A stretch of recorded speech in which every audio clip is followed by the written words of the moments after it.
Before we get started, make sure to subscribe to the channel and like this video. That way, you'll always stay connected to our stories and never miss the next adventure. Look, there are some universal truths in this galaxy that transcend species, language, and the fabric of space-time itself. 1. Never trust a politician who smiles too much. 2. If something seems too good to be true, it's probably illegal in at least 19 star systems. And 3, perhaps most importantly, never, ever, ever leave your tools unattended around children. Any children. Doesn't matter if they're human, Aurelian, or sentient gas clouds with curiosity issues. Finn had been fixing things for the better part of 23 years. Starship engines, life support systems, coffee makers that had achieved a disturbing level of sentience, door locks that had forgotten how to lock. You name it, he'd probably repaired it at least twice. He was the kind of technician who could look at a malfunctioning piece of equipment, squint at it like it had personally offended his ancestors, and somehow convince it to work again through sheer force of will and a well-placed whack with a wrench. Which is why the Aurelian Diplomatic Corps had hired him. The Aurelians, for those blissfully unaware, were what happened when evolution looked at the concept of apex predator and said, yeah, but what if we made them better?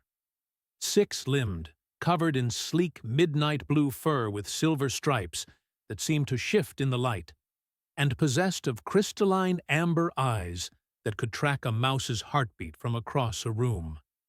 They were elegant, deadly, and had a reputation across the galaxy for being absolutely unstoppable when they decided they wanted something. They were also, apparently, terrible at maintaining human-compatible environmental systems. Hence Finn's current contract aboard the diplomatic vessel Nightshade's Promise, a sleek warship that looked like someone had taken a dagger, made it the size of a small city, and then taught it how to travel faster than light. The ship was gorgeous, deadly, and currently 3 weeks into a 6-month diplomatic tour through neutral space. Its mission: smooth over some trade disputes, attend some incredibly boring conferences, and generally remind everyone that the Aurelian Alliance was powerful, sophisticated, and not to be trifled with. Finn's mission: keep the air breathable, the water drinkable, and the gravity pointing in the right direction. It was, generally speaking, not a difficult job. The Aurelians were meticulous, their technology was top-tier, and they paid well. The only complication, and really, Finn should have seen this coming, was Ambassador Rolmath's family, specifically, his cubs. Rolmath himself was the picture of Aurelian dignity. Tall, even for his species, with perfectly groomed fur and a ceremonial sash that probably cost more than Finn's entire education.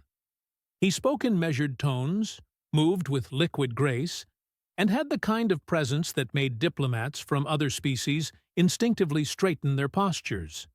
He was, in every sense, exactly what you'd expect from someone representing one of the galaxy's most formidable civilizations.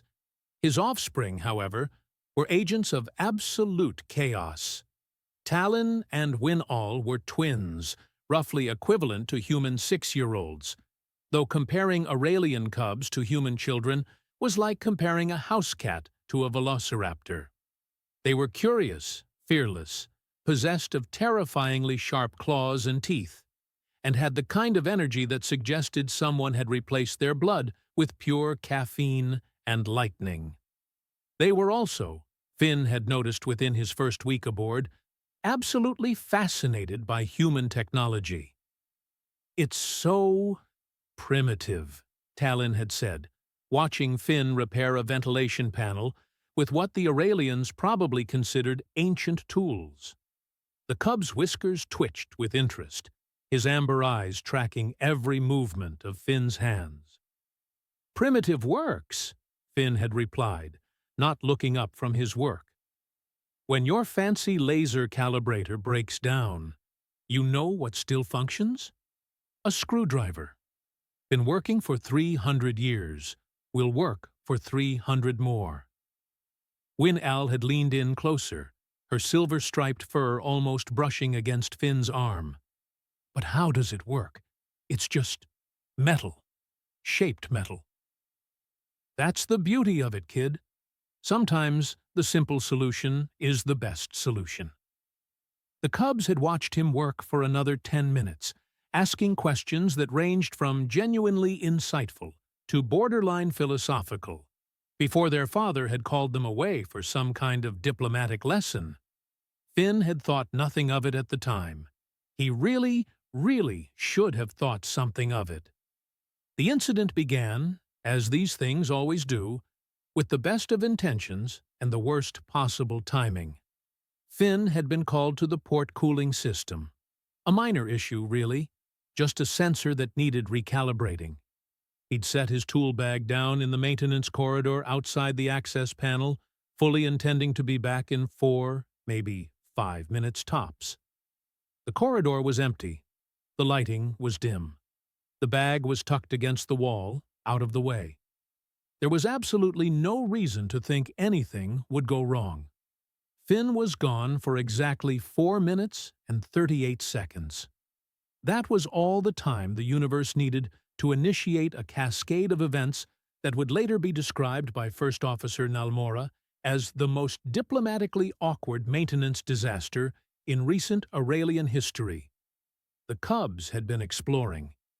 This, in itself, was not unusual. Aurelian young were encouraged to learn about their environment, to understand the systems that kept them alive in the void of space. What was unusual was that they'd taken a wrong turn somewhere near the diplomatic quarters and ended up in a maintenance corridor they absolutely should not have been able to access. Talon spotted it first. "Win, look." The tool bag sat against the wall like a treasure chest waiting to be opened. To adult eyes, human or Aurelian, it was just a worn canvas bag with oil stains and a broken zipper. To the cubs, it might as well have been glowing with divine light and singing hymns. Is that the human's tools? Win-Al's ears perked forward, her tail swishing with excitement. "Father said we shouldn't touch other species' equipment without permission," Talon said, in the tone of someone reciting a rule they were absolutely about to break. "We're not touching it. We're just looking." Looking requires opening the bag. Exactly. So it's just looking. The logic was flawless, irrefutable, and would have made any lawyer proud. The cubs approached the bag with the kind of reverent caution usually reserved for handling antimatter or the ambassador's ceremonial dinnerware. Win-Al's claws worked at the zipper, awkward with paws designed more for hunting than fine manipulation, but manageable. The bag opened. Inside was every child's dream and every parent's nightmare. Tools. So many tools. Wrenches in various sizes, screwdrivers with interchangeable heads, a roll of duct tape that had seen better days, a tangle of cable ties, a multi-tool that probably had 30 different functions, and, most dangerous of all, a cordless impact driver that Finn definitely should have locked up. "By the void," Talon breathed, his whiskers quivering. "It's all so practical." "Look at this one." Win-Al pulled out the impact driver, turning it over in her paws. "What does it do?" "Father says human tools are designed for efficiency, that they work even when everything else fails. So, they're better than our tools?" Father didn't say better. He said different. But if they work when everything fails, that's better. Again, the logic was bulletproof. The cubs examined their prize, turning the impact driver over, studying its grip, its trigger, its various settings that neither of them understood even slightly. "We should test it," Win-Al said. "Test it on what?" "Something that needs fixing." They looked at each other, a moment of perfect twin synchronization passing between them. Then, as one, they looked up at the corridor lighting. "The lights are too bright," Talon observed. "Much too bright. It hurts the eyes during sleep cycles. We could improve them. Make them better. We'd be helping. Father always says we should help when we can." The narrator, if such a being were present to witness this conversation, would have screamed loudly, possibly in several languages. But the cubs, blessed with the confidence of youth and cursed with the intelligence to be truly dangerous, had already made their decision. They grabbed the tool bag, Talon taking the strap in his mouth while Winall carried the impact driver, and set off down the corridor with the determined waddle of those who are absolutely about to make someone's day significantly worse. The lighting control panel was located in a junction room about 30 meters away. It was not locked because, and this was the reasoning of the ship's original designers, who in their right mind would tamper with the lighting system. The controls were clearly labeled in Aurelian script. The interface was intuitive, and there were approximately 0 good reasons to adjust anything. The cubs, naturally, saw this as an invitation. "Which panel is it?" Winall asked, setting down the impact driver and studying the wall of access ports. Talon sniffed at each one, his whiskers twitching. "This one, I can hear the power conduits humming." "How do we open it?" "With the human's tool, obviously. That's what tools are for." Winall picked up a screwdriver, the flathead because it looked the most useful, and examined the panel. There were no screws visible. There was, however, a seam where the panel met the wall. "I think we pry it," she said, with absolute confidence. "Are you certain?" "The human uses these for everything. How hard can it be?" Narrator's note: it was, in fact, quite hard. But the cubs were persistent, and persistence combined with inappropriate tool usage eventually overcame engineering. The panel popped open with a protest of metal on metal, revealing a complex array of circuits, switches, and things that definitely should not be touched by anyone who didn't have at least 3 advanced degrees in electrical engineering. The cubs stared at it like they'd discovered a new star system. "So many connections," Talon whispered. "Which ones control brightness?" "All of them? Some of them? We could test them." "Systematically.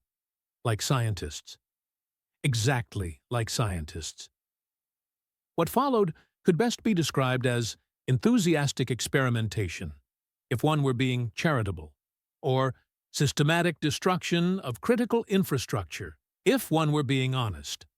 The cubs, working with the careful precision of those who have no idea what they're doing, but are committed to doing it anyway, began adjusting every switch, connector, and wire they could reach. The ship's lights flickered once, twice. Then the entire port corridor went dark. Then the starboard corridor lit up so bright it was probably visible from neighboring star systems. Then everything turned purple. "That's not better," Winall observed.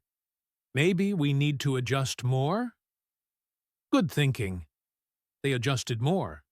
The navigation deck, where First Officer Nalmora was currently reviewing star charts, suddenly bathed itself in a pulsing green light that made reading anything absolutely impossible. She looked up, her ears flattening against her skull. "What in the name of the ancestors?" The light changed to orange, then red, then a peculiar shade of blue that didn't exist in nature. On the bridge, tactical displays were becoming increasingly difficult to read as the lighting cycled through what could only be described as a disco sequence designed by someone having a seizure. In his quarters, Ambassador Rolmath looked up from his diplomatic correspondence as his office lights began alternating between pitch black and blinding white at approximately 2-second intervals. And in the port cooling system access panel, Finn finished his recalibration, closed the panel, turned around, and discovered his tool bag was gone. He stared at the empty space where it had been, blinked, looked around as if the bag might have simply migrated to a different part of the corridor. "No," he said aloud, to no one and everyone. "No, no, no." The lights above him turned pink, then yellow, then a green so bright it was probably a biohazard. "Oh, you have got to be kidding me." Finn ran. Finn had developed something of a sixth sense over his years as a maintenance technician. It wasn't quite psychic ability, more like pattern recognition combined with deep, existential dread. That sense was currently screaming at him like a fire alarm made of pure anxiety. The lights were doing things lights should never do. Pulsing. Cycling. At one point, he swore an entire section of corridor went through the full visible spectrum in alphabetical order. If that wasn't bad enough, he'd started noticing other problems. A door that should have opened vertically was now sliding horizontally, because apparently someone had decided standard door operation was too boring. A food replicator that had been producing normal, varied meals was now exclusively generating green items. Green liquid, green paste, green something that might have been protein but looked like it had opinions about politics. And, most disturbingly, a gravity plate in Junction Room 9 that now felt like walking through syrup. Someone had cranked it up to what Finn's internal calibration suggested was about 1.3 standard gravities. He found the first crime scene in the lighting junction. The access panel was hanging open like a broken jaw, wires dangling in ways that made Finn's professional soul weep. His flathead screwdriver lay on the floor, looking guilty. "Of course," he muttered, picking it up. "Of course it's them." The trail wasn't hard to follow. Cubs, he'd learned, were not subtle creatures. They left evidence like tiny, furry tornadoes. A smudge of paw prints here, a discarded cable tie there, and, most tellingly, the faint sound of determined grunting coming from somewhere deeper in the ship. Finn followed the sounds, his sense of impending disaster growing with each step. The temperature was fluctuating now. He passed through a pocket of air so cold his breath misted, then into a section so warm he immediately started sweating. "Environmental controls," he said to himself, checking his handheld diagnostic tool. They got into the environmental controls. Fantastic. Wonderful. Just what I needed today. The environmental control room was located in the ship's central core, a space normally kept locked because, again, who in their right mind would mess with life support? The door was open, not unlocked. Open. Someone had manually overridden the security seal using what appeared to be brute force and Finn's own pry bar. Inside, the cubs were hard at work. Talon was standing on Winall's back, reaching up to a control panel that was definitely too high for either of them to access safely. In his mouth, because apparently opposable thumbs were optional, he held Finn's multi-tool, currently configured as wire strippers. Winall was providing color commentary. "A little more to the left," she said, her voice muffled by concentration. "No, your left. My left is your right. I know which way left is." "Then why are you going right?" "This is left." "That's definitely right." Finn cleared his throat. Both cubs froze, which would have been comical if they weren't currently halfway through rewiring the ship's climate controls. "So," Finn said, in the carefully calm voice of someone who has found children playing with chainsaws, "what you doing there, kids?" Talon dropped the multi-tool. It clattered against the deck plating with a sound like Finn's retirement plans hitting the floor. The cub's ears flattened against his skull, his tail puffing up to twice its normal size. "We were helping," he said, in the tone of someone who knows they're in trouble but isn't entirely sure why. "Helping," Finn repeated, looking at the chaos around them. Wires hung loose from panels. His impact driver sat on a nearby console, still powered on, and gently vibrating. The temperature readout on the wall was cycling between -10 and +40 degrees at 20-minute intervals. You were helping. The ship's systems were inefficient, Win-All added, climbing down from her position. Her whiskers twitched nervously, but her voice held conviction. We were making improvements. Improvements? Using your tools. Human tools are superior to Aurelian tools for field repairs. Finn opened his mouth, closed it, opened it again. Who told you that? You did, Talon said, his amber eyes wide and earnest. You said human tools work even when everything else fails. You said they're practical and efficient. That's not... I didn't mean... Finn pinched the bridge of his nose, feeling a headache forming behind his eyes. Okay, yes, I said that. But there's a difference between tools being practical and just randomly applying them to systems you don't understand. We understand them, Win-All protested. We've been studying ship operations since we were young. You are young. Younger then. Finn looked at the environmental controls, then at his scattered tools, then back at the cubs, who were watching him with the kind of innocent expectation that suggested they genuinely believed they'd done something helpful. All right, he said, forcing his voice to remain level. Walk me through what you did. All of it, starting with the lights. The cubs exchanged glances, some kind of twin communication passing between them. Then Talon began explaining, in perfect technical detail, exactly how they'd rewired the lighting grid to optimize energy distribution and reduce brightness during rest cycles. The problem, Finn realized with growing horror, wasn't that they didn't understand the systems. They understood them perfectly. The problem was that they'd applied human tool philosophy. If it's broken, fix it. If it works, make it better, to systems that weren't actually broken.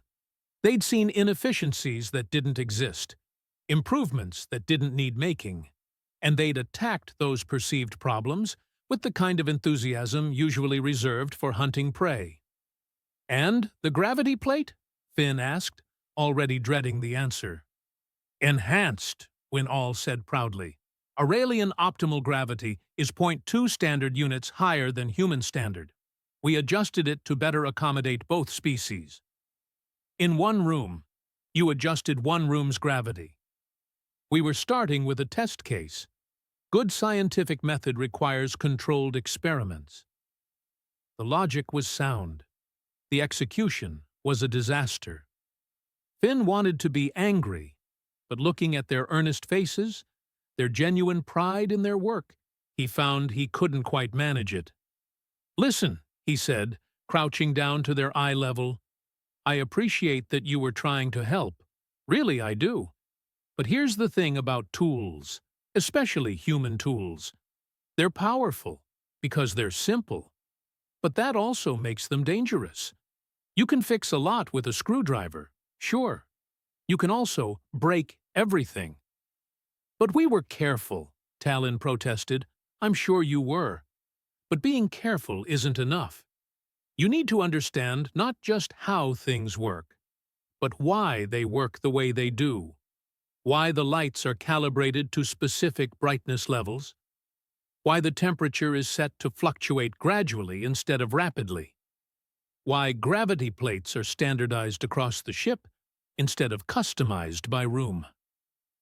The cub's ears drooped slightly. Win-Hal's tail wrapped around her legs, a gesture of uncertainty. So, we made mistakes? She asked quietly. You made a lot of mistakes. Enthusiastic, well-intentioned, technically impressive mistakes. Finn sighed, straightening up. But yeah, we need to fix them. All of them. Before your father finds out and I end up explaining to an Aurelian ambassador why his cubs turned his ship into a disco with random gravity. As if summoned by the mention of his name, Ambassador Rolmath's voice echoed through the ship's communication system. "Finn, this is Ambassador Rolmath. Would you please report to the bridge at your earliest convenience?"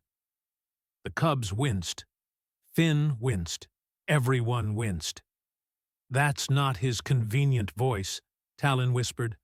"That's his someone has committed a diplomatic incident's voice." "How can you tell?" Finn asked. "He's our father.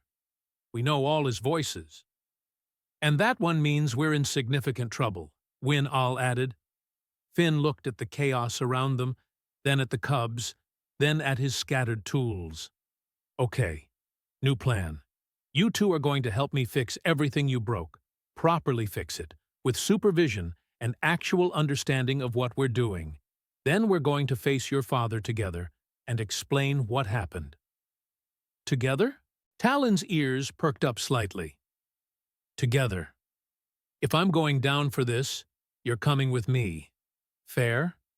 The Cubs nodded, looking simultaneously relieved and terrified. What followed was a repair montage that would have been touching if it wasn't so exhausting.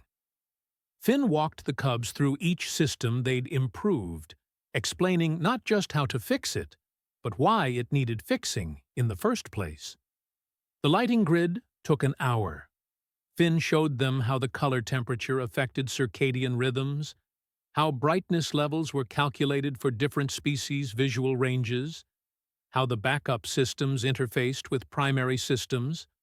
The Cubs absorbed it all like sponges, asking questions that ranged from basic to surprisingly advanced. They wanted to know everything: how Finn knew which wire went where, why certain connections were soldered versus crimped, what would happen if they reversed the polarity on a specific circuit. "If you reverse that one," Finn said, pointing, "the lights would probably explode, spectacularly." "Oh," Win-Al said, looking at the circuit with new respect. "We almost did that." "I noticed. That's why I'm showing you the correct way." The environmental controls took longer. The Cubs had been creative with their modifications. They'd actually managed to increase efficiency in some areas, which Finn had to grudgingly admit was impressive. The problem was they'd sacrificed stability for that efficiency. "Systems need balance," he explained, adjusting a flow regulator.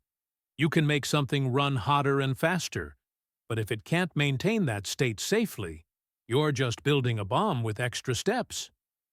"But a more efficient bomb," Talon pointed out. "That's not the achievement you think it is." By the time they finished, 3 hours had passed. The ship's systems were back to normal, or as normal as they'd been before the Cubs' intervention. The lights no longer resembled a rave. The temperature was stable. The gravity was uniform. Finn collected his tools, counting each one carefully this time. Everything was accounted for. He looked at the Cubs, who were watching him with expressions that mixed exhaustion, education, and lingering curiosity. "All right," he said. "Time to face the music. You two ready?"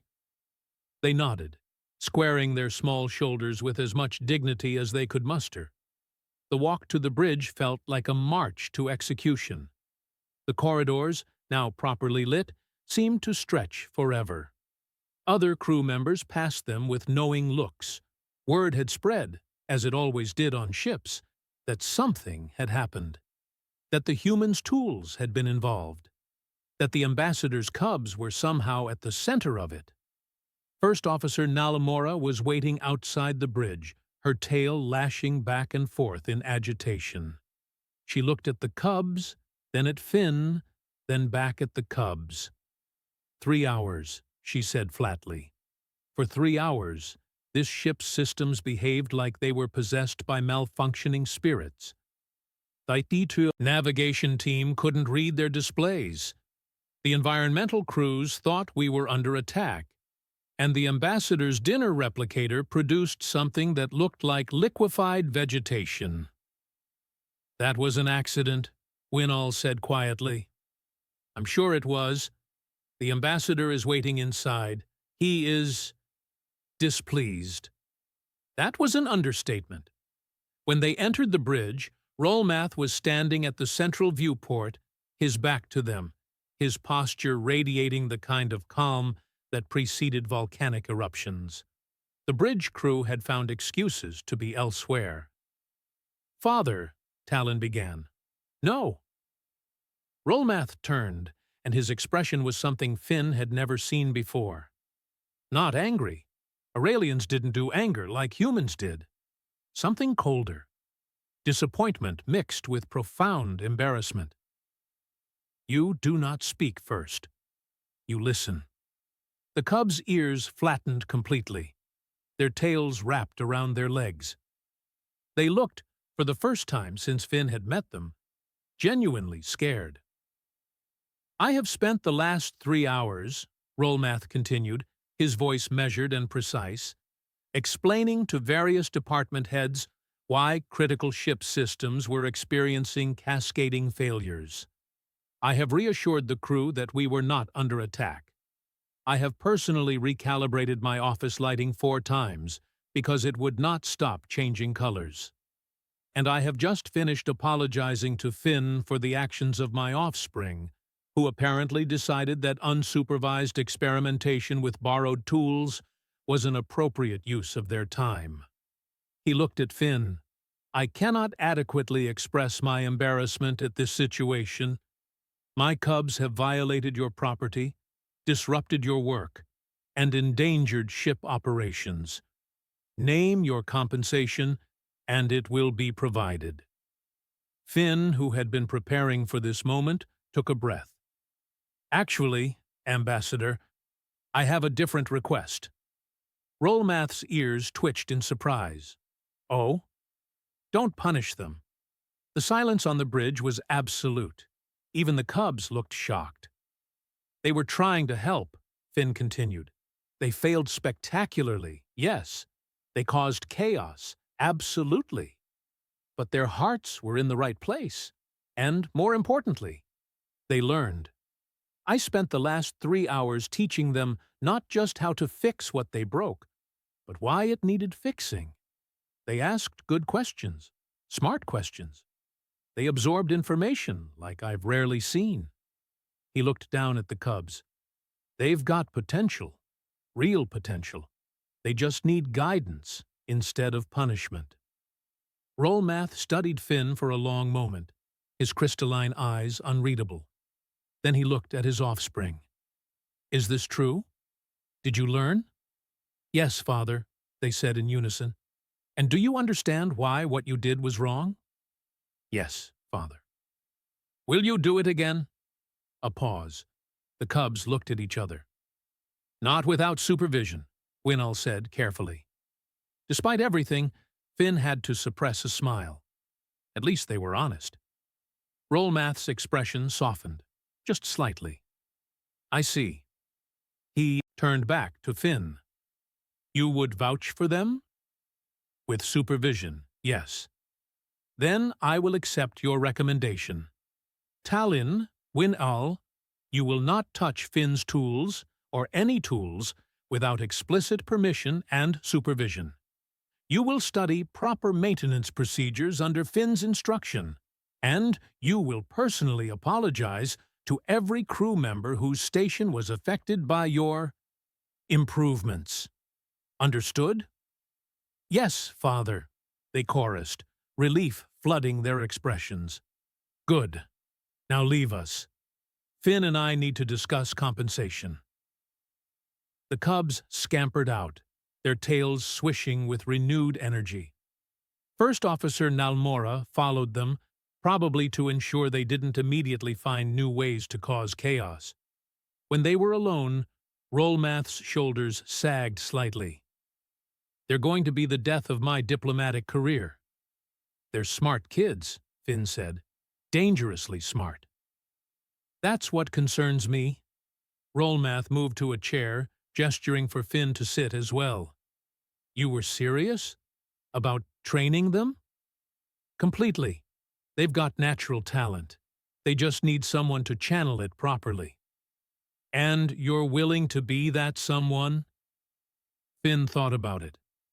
Thought about the chaos, the stress, the absolute disaster of the last few hours. Then he thought about the cubs' eager faces, their genuine desire to learn, their quick understanding of complex concepts. "Yeah," he said, "I am, but on one condition." "Name it." "I keep my tools locked up when I'm not actively using them." Rollmath's laugh was sudden and genuine. "Agreed. Absolutely agreed."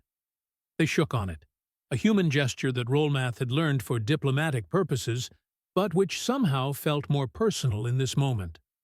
Two parents, more or less, trying to figure out how to guide incredibly intelligent, incredibly reckless young beings toward something resembling responsible adulthood. What neither of them knew, as they sat there discussing training schedules and supervision protocols, was that the cubs were already planning their next project. And this time, they were going to be thorough. 3 days passed.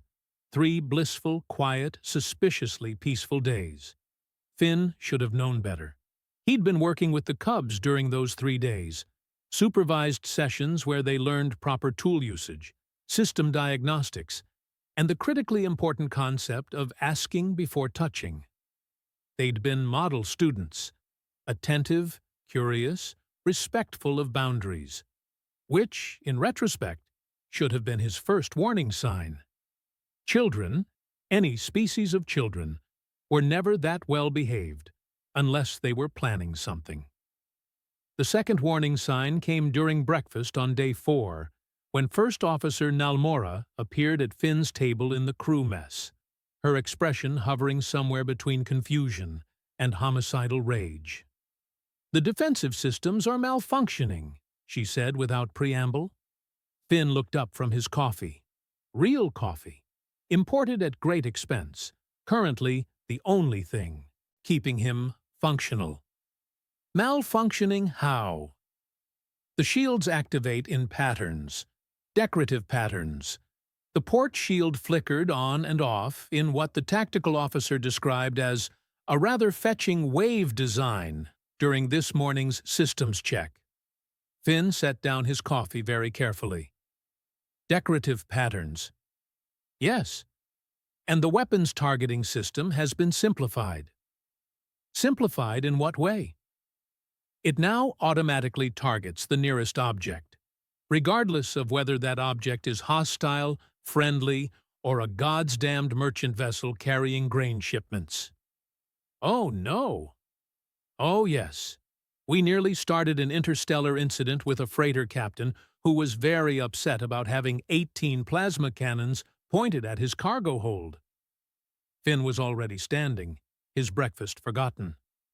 Where are the cubs? In their quarters, suspiciously innocent-looking. That's not reassuring. I didn't intend it to be. They found the cubs exactly where Nalmora had said, in their quarters, working on what appeared to be homework assignments about navigation protocols.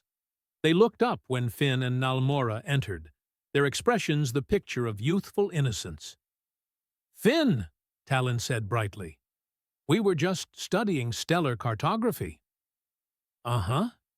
And you haven't touched any ship systems in the last, say, 12 hours? "Of course not," Winall said, her whiskers twitching. "You told us not to without supervision." "Right. So you have no idea why the defensive systems are acting like they're trying to win a design competition?" The cubs exchanged glances. A moment of silent communication passed between them. "We may have made some modifications," Talon admitted, "but we didn't use your tools." Finn felt something cold settle in his stomach.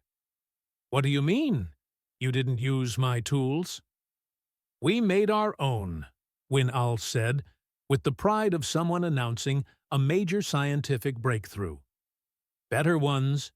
Human tool principles combined with Aurelian fabrication technology." She reached under her sleeping platform and pulled out what could only be described as a toolkit designed by someone who understood both species engineering philosophies and had decided to combine them in the most terrifying way possible. There was something that looked like a screwdriver, but with a crystalline tip that probably interfaced directly with Aurelian systems. A wrench with adjustable molecular bond grips. Something that might have been an impact driver crossed with a plasma torch. And duct tape. Somehow they'd figured out how to make their own duct tape, but this version seemed to shimmer with an energy field. Finn stared at the tools, then at the cubs, then back at the tools. "You fabricated your own tools," he said slowly. "We learned from watching you," Talon explained. "Human tools work because they're adaptable and reliable. So we made adaptable, reliable tools that also interface with our technology. And then you used these tools to modify the defensive systems and the propulsion system," Winal added helpfully. "We increased efficiency by 40%. The cold feeling in Finn's stomach crystallized into ice. "You modified the engines. Improved them. The plasma manifold was operating below optimal parameters." Finn turned to Nalamora, who had gone very, very still. "Get the ambassador. Get the chief engineer. Get everyone to the engine room. Now." She didn't question it. She just ran. Finn looked at the cubs, who were starting to realize that maybe, just maybe, they'd made an error in judgment. "Show me," he said. "Right now, show me exactly what you did to the engines." The engine room was located deep in the ship's core, a cathedral of technology where plasma containment fields held barely controlled stellar fire. It was beautiful, powerful, and absolutely not the place for unauthorized modifications. The cubs led Finn to the plasma manifold, the heart of the propulsion system. What he saw there made his blood pressure spike. They'd recalibrated the flow regulators, bypassed 3 safety systems, added what appeared to be a compression coil from somewhere else in the ship. And, most impressively and most terrifyingly, they'd wrapped several connections in their homemade duct tape, which was apparently holding together a modification that should have required a complete system shutdown to implement. The engines were running at 40% increased efficiency. They were also running at temperatures that made the safety displays flash increasingly urgent warnings.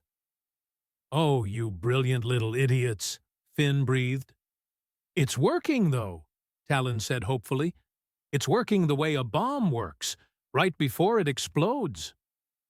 Ambassador Rolmath arrived, followed by Chief Engineer Dralix, an older Aurelian whose fur had gone silver with age. The engineer took one look at the manifold and made a sound like escaping steam. "Who did this?" Dralix demanded. "We did," the cubs said in unison. This is actually innovative," the engineer said slowly, studying the modifications. "Completely reckless and potentially catastrophic, but the theory is sound." "Can we shut it down safely?" Rolmath asked. "Not quickly. The system is balanced on a very precise edge. Any sudden changes could cause cascade failure." Finn rolled up his sleeves. "Then we don't shut it down. We stabilize it, add proper safety protocols, make it work the way they wanted it to work, but without the impending doom." He looked at the cubs. "You two, you're going to help, not because you deserve to, but because you understand what you built better than anyone. But this time, we're doing it right." What followed was 2 hours of the most intense, nerve-wracking engineering work Finn had ever experienced. The engine temperature climbed, peaked. Then, as Finn made one final adjustment to the flow regulator, with Talon steadying the connection and Winal monitoring the readouts, it stabilized. The warning lights flickered once, twice, then went dark. The manifold hummed with a new note, smoother, more efficient, no longer screaming its imminent demise to anyone who would listen. Chief Engineer Dralix checked his displays, then checked them again, his ears twitching in what might have been surprise. By the ancestors, it's holding. The efficiency increase is stable. Finn sagged against the bulkhead, feeling approximately 300 years old.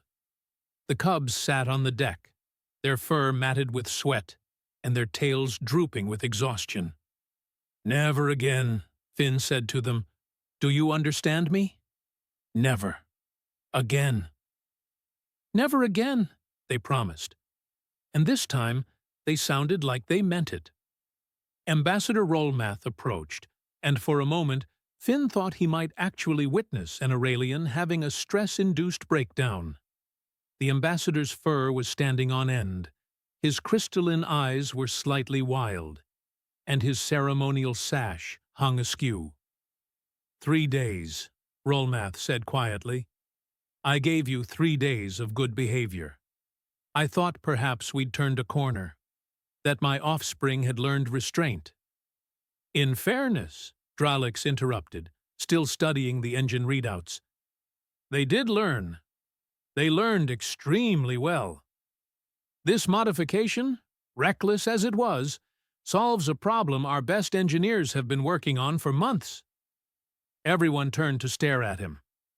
"I'm sorry, what?" Finn asked. The old engineer gestured at the manifold. "The plasma flow efficiency issue. We've been trying to increase output without compromising stability. These cubs," he shook his head, "they actually did it. Accidentally, dangerously. But they did it." Finn looked at the modifications with new eyes. The compression coil placement, the recalibrated regulators, even the homemade duct tape, which had held connections at temperatures that should have melted standard materials. "You're telling me," Finn said slowly, "that these two accidentally invented a better engine configuration while trying to fix something that wasn't broken." "That appears to be the situation, yes." Rolmath made a sound that might have been laughter or might have been crying. Possibly both. Finn looked at the cubs, who were watching the adults with expressions that suggested they weren't sure if they were about to be praised or thrown out an airlock. He thought about the chaos, the stress, the near catastrophes. He thought about how close they'd come to disaster. Then he thought about that engine modification, about the potential it represented. "Ambassador," Finn said, "I need to confiscate their homemade tools." "Absolutely," Rolmath agreed immediately. "But," Finn continued, "I'd like to keep the design specifications for that plasma flow regulator and the duct tape formula, and maybe have a conversation with Dralix about proper testing protocols." The cub's ears perked up. "You're not going to dismantle it?" Win-Al asked. "The engine modification?" "No, it works. It's safe now. And more importantly, it's brilliant." Finn crouched down to their level. "But here's the new rule. You don't implement ideas anymore. You propose them. To me, to Dralix, to your father. You explain what you want to do and why, and then adults who understand consequences decide if it's a good idea." "But what if—" Talon started. No what-ifs. You've proven you're smart enough to come up with innovations. Now you need to prove you're smart enough to implement them responsibly." Rolmath nodded slowly. "A compromise. Supervised innovation." "Exactly. They work on projects, real projects, with oversight. They learn proper protocols. And maybe, just maybe, they stop giving everyone on this ship heart palpitations." First Officer Nalmora, who had been silent throughout the engine crisis, finally spoke. "I want it in writing, signed by all parties, with consequences clearly defined." "Done," Rolmath said immediately. And so it was decided. The cubs would have supervised tool time, scheduled sessions where they could work on actual projects with actual oversight. Finn would teach them proper engineering practices. Dralix would mentor them in Aurelian technology. And Rollmath would ensure they understood that innovation without responsibility was just chaos, with better publicity. 2 weeks later, the Nightshade's promise was running smoother than it had in months. The Cubs had successfully fixed several minor issues under Finn's guidance. A sticky door mechanism, a replicator calibration problem, even a small leak in a water recycling system. They were learning, growing, becoming the kind of engineers who understood not just how to fix things, but when to fix them and why. Finn was in his quarters, updating his maintenance logs, when he noticed something odd about his tool bag. It looked different. The zipper worked smoothly now, the canvas seemed reinforced, and inside, everything was organized into neat compartments that hadn't existed before. There was a note attached, written in careful Aurelian script. "We improved your tool bag. With permission this time." Well, mostly permission. You weren't available to ask, but we think you would have said yes. The weight distribution is better now. The materials are more durable.